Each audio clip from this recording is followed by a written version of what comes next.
en estos tiempos la familia está sufriendo tremendamente. Quieren acabarla porque esa es una ideología anticristiana. Pero qué bueno es que nosotros podamos hacer algo.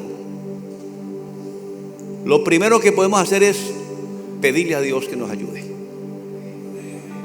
Pero también nosotros, mis amados hermanos, tenemos que saber que en un momento determinado Dios nos llamó a ser sus colaboradores. Y dice la palabra en 1 Corintios 3:9, porque nosotros somos colaboradores de Dios. Esto encierra muchas cosas. Que el mismo Dios todopoderoso, omnipotente, se complazca en compartir con nosotros su tarea, su propósito, es algo maravilloso. Es algo maravilloso. No podemos despreciarlo. No podemos despreciar ese llamado que el Señor nos está haciendo a que colaboremos en su obra aquí en la tierra, para que su reino sea diseminado en ella. Entonces, mis amados, creo que para un buen entendedor, pocas palabras. Si usted está aquí hoy en este lugar es porque Dios desea que usted sea ese colaborador. ¿Cuántos están dispuestos a ser colaboradores de Dios hoy? Aleluya.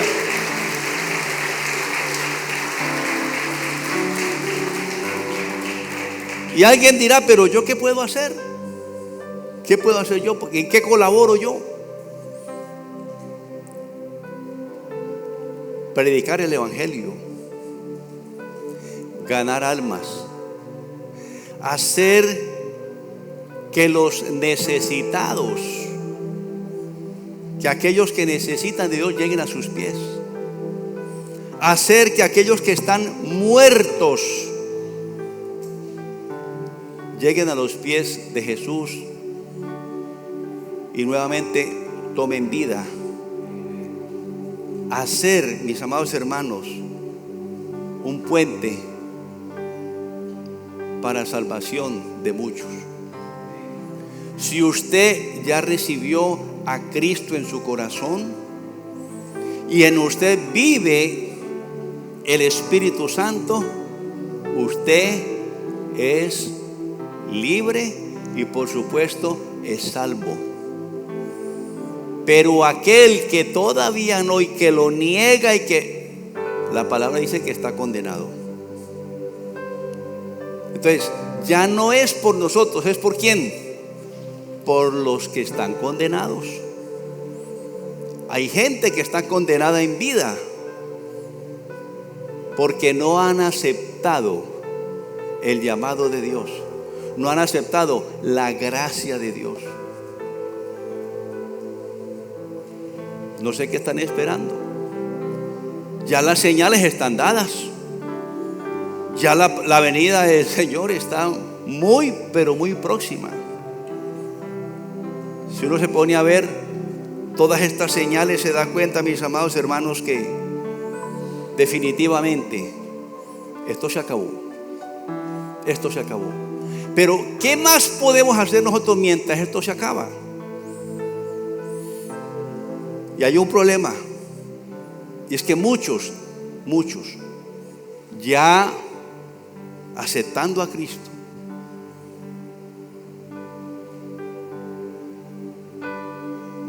no han podido arrancar porque sienten temor, porque sienten pena,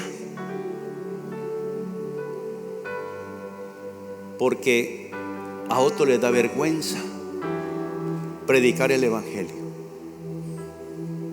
Y yo quiero confesarle, mis amados hermanos, y reconocer que en el principio, cuando yo entré a esto, yo no conocía de la palabra de Dios. Yo no conocía la palabra de Dios, mis amados hermanos. y sentía el temor que quizá muchos sienten. Sentía que me iba a parar frente a un público y que yo iba a quedar. Y sí, ¿por qué sentía eso? Porque no sabía, no estaba preparado. Pero por eso, mis amados hermanos, la iglesia se encarga de preparar. Aquí la gente llega y no sino que diga, quiero saber, de una vez, venga por aquí, venga por acá, una horita a la semana, y usted va subiendo en conocimiento. Y ese conocimiento le va dando un estatus especial que a usted le va a permitir, con mucha idoneidad, con mucha sabiduría, poder llegar a muchas personas a través de la palabra. Por eso no puedo decir, no, es que como yo tengo temor y no sé, entonces hasta aquí llegué. No. Estamos empezando. Lo importante es que haya ¿qué? Disposición.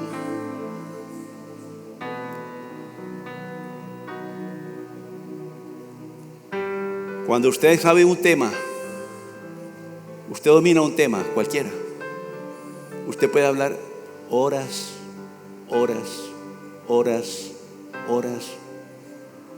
y nadie lo calla.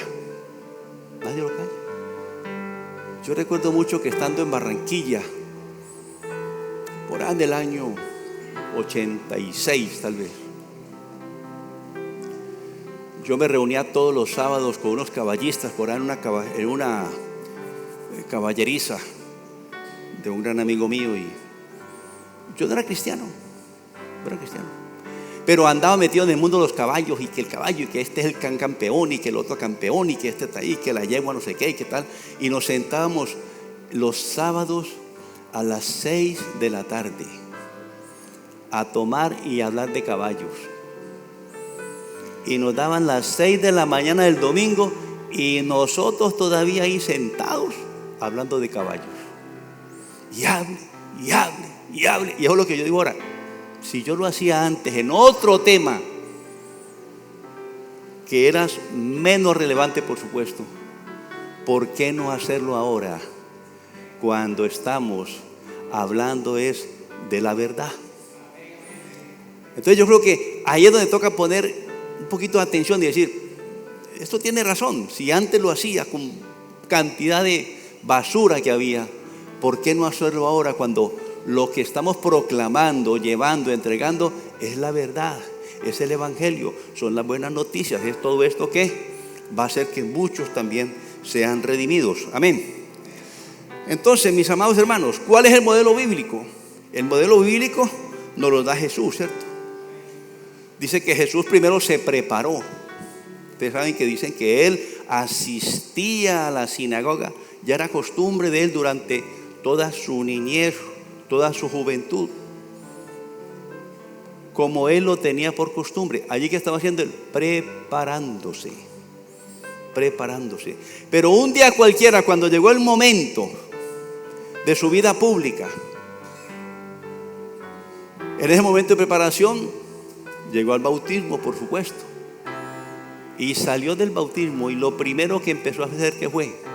A reclutar gente, a llamar gente. Y entonces empezó a llamar a Pedro y a Juan, y empezó a recoger.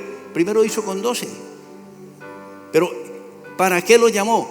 Para que de lo que él ya tenía, de lo que él ya se había preparado, entonces empezar a prepararlos a ellos. Mire, ese modelo bíblico todavía no ha cambiado. Es el mismo. El día que yo dije, no, definitivamente ya me tocó asumir este pastorado, yo no estaba preparado para esto, yo no sabía, yo no sé qué hacer, pero ¿qué me tocó hacer?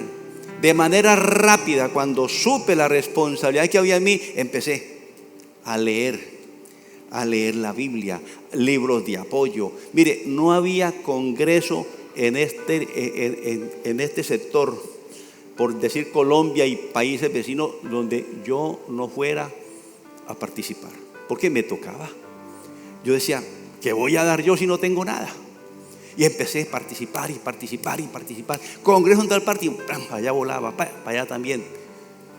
Porque me tocó, como dicen ahora, express, a la carrera, para poder en cualquier momento entonces empezar a dar, empezar a entregar. Entonces Jesucristo llamó primero a 12. Dice la palabra que después fueron 70, después 120, después 500, y a lo último, cuando ya él se fue y dejó encargado a Pedro, eran 3000. La gente empezó a moverse. La gente empezó a moverse de manera especial. Y esto no ha cambiado. ¿Cómo empezó esta iglesia? 20 personas. Después 50. Después 80. Nos pasamos para este lugar, un lugar en obra negra, y aquí parecíamos 3 hormigas en una panela. Eso era grandísimo para nosotros. Y decía uno, ¿cuándo iremos a llenar esto? Y de un momento a otro, empezó a llegar gente de toda parte. Empezó a llegar gente. Y aún sigue llegando gente. Todos los días llega gente. Porque es que ese es el propósito divino. Ese es el propósito de Dios. Entonces, esa inseguridad, ese temor, ese miedo que siente uno al principio, esa es la falta de denuedo. Volvemos a hablar de denuedo porque este es el tema del Congreso. Cuando usted, mis amados hermanos, siente que hay algo que lo anima, que lo impulsa, es porque llegó el denuedo. Pero usted tiene que hacer, o sea, ¿qué dice la palabra acerca del denuedo? Dice que cuando Pedro y Juan, dice Hechos 4:13, entonces viendo el denuedo de Pedro y de Juan, y sabiendo que eran hombres sin letras y del vulgo, se maravillaban y les reconocían, escuchen, aquí está lo importante, que habían estado con Jesús. Entonces, esa comunión con Jesús produce denuedo. Ellos estaban con Jesús las 24 horas, recibiendo, viendo los ejemplos, viendo cómo caminaba Jesús, cómo actuaba Jesús, cómo predicaba Jesús, cómo hacía milagros. Todo esto lo estaban viendo. Y ellos también hicieron milagros. Todo lo que Jesús hacía, lo hacían ellos también. Y ese modelo bíblico, mis amados hermanos, no ha parado todavía, sigue todavía. Entonces, en cualquier momento, mis amados hermanos, usted de pronto está parado en la plaza pública predicando. Y usted no tiene temor. Y usted no tiene vergüenza. Y usted no tiene pena. Usted está feliz predicando la palabra. Porque hay una unción especial. Hay un toque divino. Hay una preparación humana y divina para usted como predicador, como hombre de Dios, como hombre que puede ayudar en el reino de los cielos. En este orden podemos experimentar que hay un denuedo para hacer y un denuedo para predicar. Mi experiencia, mis amados hermanos, en mi vida secular yo era especialista en todo lo que tiene que ver con la investigación y la criminalística. Y yo podía hablar un día entero cualquier aspecto de la investigación o de la criminalística. Hacíamos congresos en Bogotá, puros penalistas, abogados, gente de toda parte. Me tocaba a mí de pronto, le toca tal plenaria. Yo llegaba, eso lo tenía aquí, porque lo vivía todos los días. Todos los días lo practicaba. ¿Cómo no iba a hablar de investigaciones? Yo era investigador y de los buenos, y casos grandes. Entonces me sabía toda esta cosa y empezaba a hablar y hablar y hablar y hablar y hablar. Procedimiento penal y hablaba y hablaba y hablaba. ¿Por qué? Porque era la práctica. Asimismo, nosotros, si estamos viviendo una vida cristiana real, digna delante de Dios, una nueva vida en Cristo de verdad, simplemente abra su boca y hable de su experiencia. Abra su boca y hable de lo que Dios le está permitiendo vivir en ese nuevo nacimiento. No hay que llegar a esculcar por allá. No, hay de, pastor, pero yo cómo podré predicar si es que yo no me sé la Biblia. Pero ¿quién se sabe la Biblia? Hay gente que puede decir, hombre, yo me sé tanto, pero una persona que edite la Biblia desde el primero hasta el final, yo todavía no sé. Puede que la haya, no sé, pero yo no la conozco. Pero sí sé dónde encuentro tal cosa. De eso se trata el estudio. Usted va a hablar de la primera parte de la historia de la iglesia. ¿Usted a dónde va? Pues usted ya sabe que tiene que ir a buscar por allá en los Hechos de los Apóstoles, donde empieza toda esta transformación y toda esta actividad cristiana o eclesiástica. Pero usted sabe dónde llegar. Usted es un médico y usted dice, oye, esta cosa, hay una droga que salió nueva, usted no se la sabe. Pero un momentico, aquí me trajeron algo, el visitador médico esta semana. Ya sé cuál es, ya se llama tal. Eso. Pues para eso son los libros, para consultar. Y usted saca la Biblia y consulta. Y de acuerdo a esa consulta, usted entonces actúa. Usted habla, usted predica. Entonces, yo comencé a prepararme, mis amados hermanos. Me fui animando. Y cualquier día, ya estaba por allá. Recuerdo mucho. Aquí hay algunos que todavía son de esa época y estábamos en el campo de fútbol de Caracas predicando la palabra. Primera salida, y ese día yo quedé aterrado porque creo que no llegaron menos de 500 personas. Y eso nos dio ánimo y seguimos. Ya había sed de nuevo y empezamos, todos los parques de Cereté fueron recorridos, las veredas recorridas y a otro municipio. Fuimos llegando a muchas partes. Entonces, mis amados, nosotros tenemos que disponernos. Porque de que tenemos el llamado, lo tenemos. De que somos colaboradores de Dios, somos colaboradores. Pero ¿cómo lo vamos a hacer? Entonces tenemos que prepararnos, tenemos que pedirle a Dios que nos ayude, que llegue esa unción y podemos todos nosotros ayudar para que en esta tierra, mis amados hermanos, se pueda diseminar su palabra y por supuesto plantar el reino de los cielos.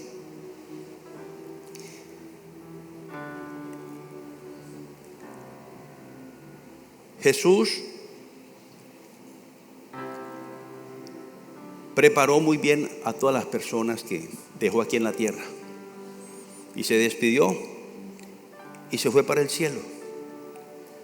Pero aquí, ¿quiénes quedaron aquí? Los apóstoles. Y dice la palabra que esos apóstoles, después de recibir el Espíritu Santo, llegó en ellos una unción tan poderosa que comenzaron a hablar con denuedo. Y aquel día fue cuando más de 3,000 almas se congregaron. Miren, mis amados hermanos, estamos hablando de 2,000 años atrás. 2,000 años atrás. Hoy, 12 de junio de 2023, para reunir 400 hombres, ha tocado hacer un esfuerzo grande de varios días.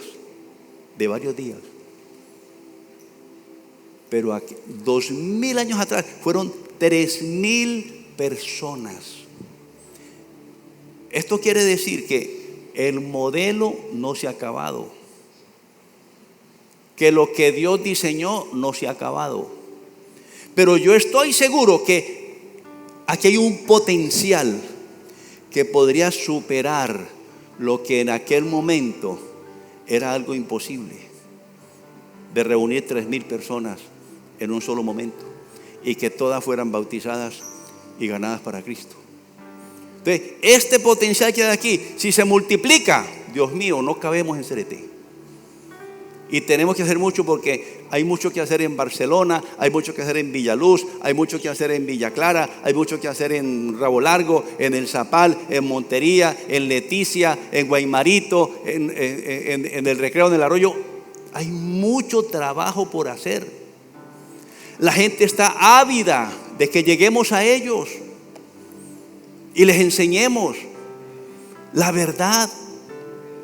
No es una religión lo que nosotros estamos entregando, es una relación con el Dios de Dios, el Rey de Reyes, Señor de Señores, y con su Hijo amado Jesucristo, que fue el que murió por nosotros, más nadie ha muerto por nosotros. Aleluya, dale gloria al Señor.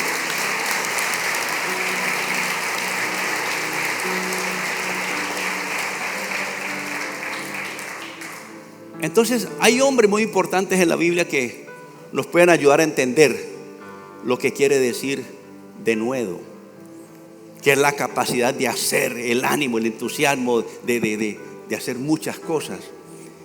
Hay un hombre muy conocido por todos, que es nuestro general de los ejércitos de Jehová, del ejército de Israel. Ese hombre que reemplazó en su momento a Moisés se llama Josué. Josué, hijo de Nun, un hombre usado por Dios, un hombre servicial, un hombre fiel, un hombre comprometido. Por muchas cosas, mis amados, cuando los israelitas están a punto de entrar a la tierra prometida, Dios le ordenó a Moisés que enviara 12 espías para que miraran la tierra donde iban a entrar. 10 de ellos dijeron que eso era horrible, que los iban a matar, que habían gigantes, bueno, dijeron de todo. Solamente 2 fueron fieles, hablaron con la verdad y dijeron: eso es mentira, esa tierra es buena, esa tierra nos está esperando, esa tierra es para que la tomemos. 2 solamente, que fueron Josué y Caleb. Josué y Caleb. Por eso, hombres fieles, hombres que caminaron en la verdad. Los otros murieron. Haber dicho lo que dijeron, esa mentira, les costó la vida. Y estos 2 hombres, Josué y Caleb, por esa acción fueron también, escuchen bien, fueron también eximidos de morir en el desierto como murió la generación de ellos. Porque esa generación se levantó contra él y dijo: no, mejor haya sido quedarnos en Egipto, que esto estará aquí aguantando hambre. Queremos morir en el desierto. Y dijo: bueno, si quieren morir, van a morir todos los mayores de 20 años. Solamente Josué y Caleb siguieron viviendo. ¿Pero por qué? Por su fidelidad, por su compromiso, por caminar como debe caminar verdaderamente un hijo de Dios. Josué y Caleb dieron el informe real, mis amados hermanos, y entonces Dios los bendijo grandemente. Y miren que todo esto le sirvió a Josué para que en su momento reemplazara a Moisés como el hombre que iba a entrar al pueblo de Israel a la tierra prometida. ¿Y qué hizo Dios? Simplemente le dijo a Moisés: Moisés, vas a tomar tu mano y la vas a colocar sobre Josué y lo vas a bendecir, de tal manera que Josué quedó ungido y sobre él llegó esa gracia.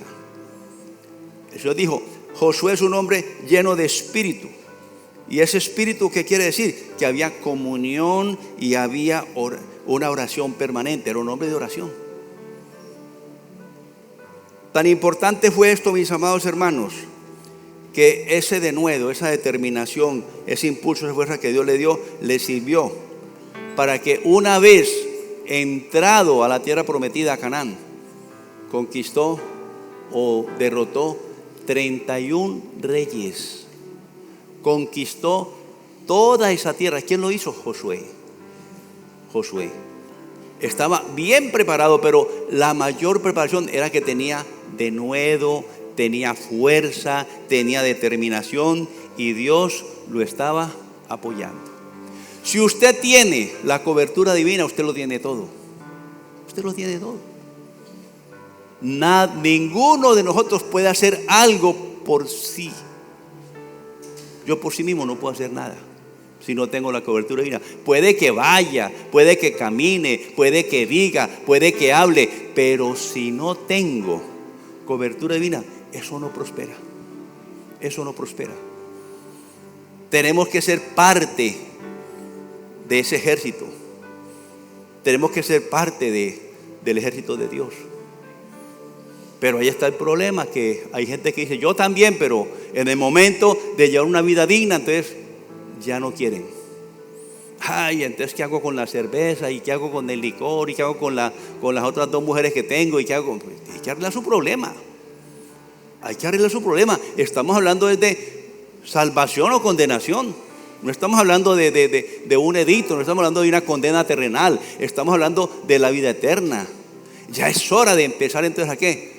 A arreglar los problemas que consiguió durante estos 30, 40, 50 años de vida. Ya es hora de empezar a ver qué voy a hacer. Porque la vida no la tenemos comprada. No sabemos cuándo es la llegada del Señor. Que está cerca, sí. Claro que está cerca. Pero ¿qué día? Alguien dirá, no, cuando anuncien por ahí, Caracol diga que por allá vieron que venía el Señor, entonces que ese día voy y arreglo mis problemas.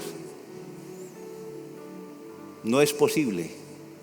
Porque es posible que quizá salga alguien de aquí y pase una moto y se lo lleva y hasta ahí le quedó. Hasta ahí le llegó. Si no se arrepintió, si no arregló sus problemas con Dios, ¿para dónde se fue? Al hueco, al azufre. Entonces, mis amados, esto es serio. Esto es serio. Esto no es para tomarlo así como de manera liviana. Entonces, por eso a Josué se le conoce como el segundo al mando de Moisés y como uno de los militares más influyentes de la Biblia en ese tiempo de Israel. General de los ejércitos de Israel, Josué, un hombre de mucha fuerza, de mucho impulso, que para nosotros, mis amados hermanos, se debe constituir en un modelo de liderazgo y en un modelo del hacer, de hacer. Ya no podemos tener pereza para hacer. Los que ya estamos congregándonos, que hacemos parte de una iglesia, hermanos, ¿qué hay que hacer? Trabajar. Dios nos tiene con vida, ¿para qué? Para que trabajemos. Pastor, pero entonces ¿cómo hago yo para trabajar? Si me pongo a trabajar en esta cosa, entonces mi familia se muere de hambre. Yo también trabajo. Tengo mi trabajo. Tengo mi sustento secular. Pero más sin embargo, estoy pendiente de 10 iglesias.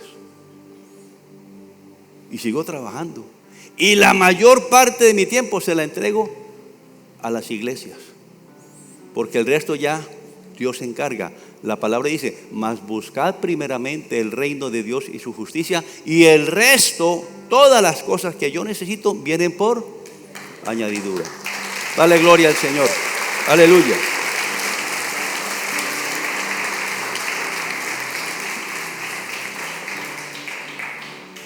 Entonces lo mismo, mis amados hermanos, que pasaba con Josué, puede pasar con nosotros. Cualquiera de nosotros puede ser un Josué en potencia, un hombre de guerras, un hombre de batallas. Todos los días de nuestra vida nosotros tenemos batallas. La primera batalla que nosotros tenemos todos los días es la batalla contra la carne. Eso no se ha quitado. La naturaleza pecaminosa siempre estará allí tratando de que caigamos. Y nosotros, ¿qué tenemos que hacer? Luchar. Y siempre no, y punto. Porque si usted se pone a coquetearle al computador o al celular Cuando le salga una muchacha haciendo así, así como en paños menores, y usted dice, ve, hasta tiene bonita cintura. Y dice, si quieres ver más, haz clic aquí. Y usted entonces llega y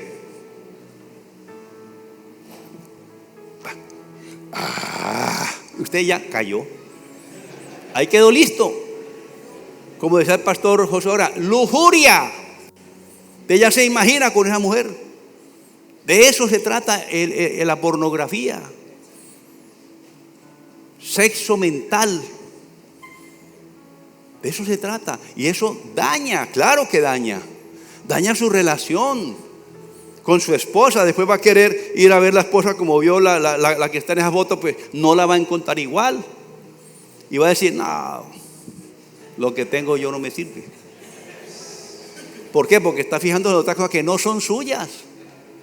Para eso es para dañar la mente y el corazón. Entonces, esa lucha la tenemos todos los días. Nosotros somos unos guerreros de diario. De diario. Desde que nos levantemos hasta que nos acostemos, debemos estar guerreando, luchando. Se le va a presentar una muchacha, se le presenta. A muchas muchachas o mujeres por ahí les gustan los pensionados. ¿Saben que ahí hay una platica ahí que está? Y llegan el fin de mes y están, ay, hola, ¿cómo estás? A esperar diente. Y el bobito, ay, ¿cómo estás? Mira, ahí te tengo esto. A otras les gustan los que tienen su vida económica arreglada. Y a otras les gustan los que no tienen nada porque los pueden manipular y los pueden traer y los pueden inducir a que estén con ellas. De todo eso existe. De todo eso existe. Pero esa es la batalla nuestra diaria. Entonces nosotros tenemos que ser esos Josué de batallas permanentes, pero batallas de la mano de Dios, para que así mismo como Josué, nosotros también seamos vencedores. Aleluya. ¿Cuánto lo creen? Dale gloria al Señor.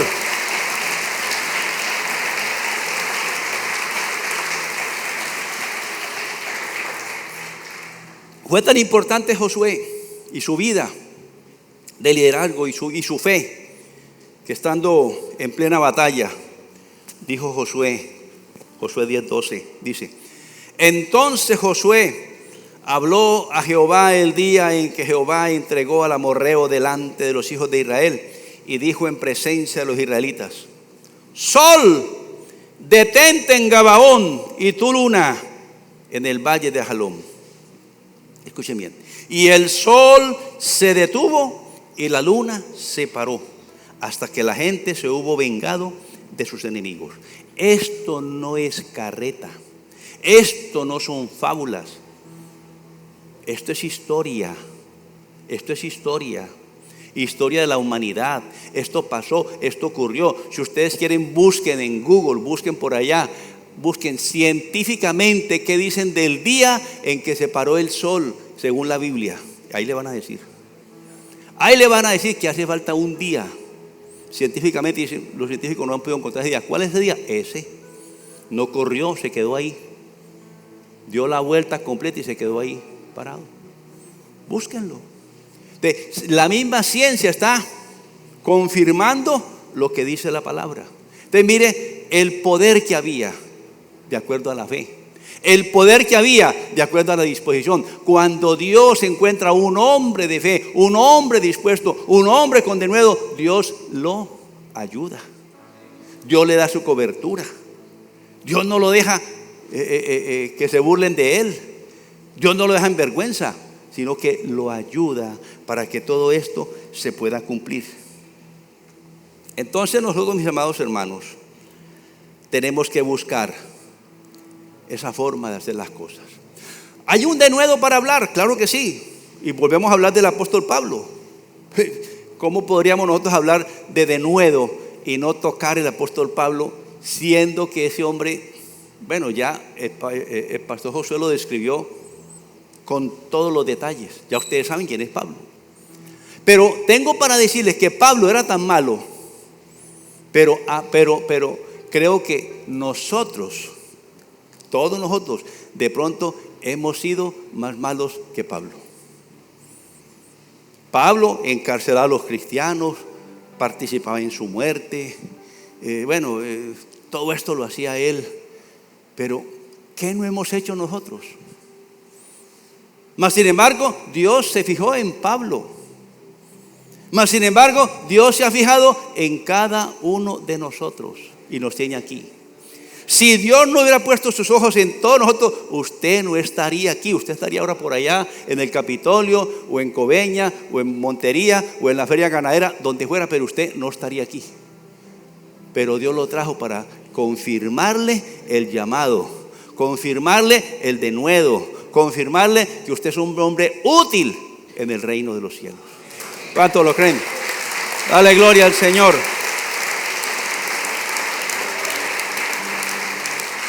Y entonces vemos que Pablo, a pesar de la vida que llevaba porque es que Pablo, cuando llegó al ministerio, se le vinieron todos los problemas encima y pasó por todas las situaciones habidas y por haber.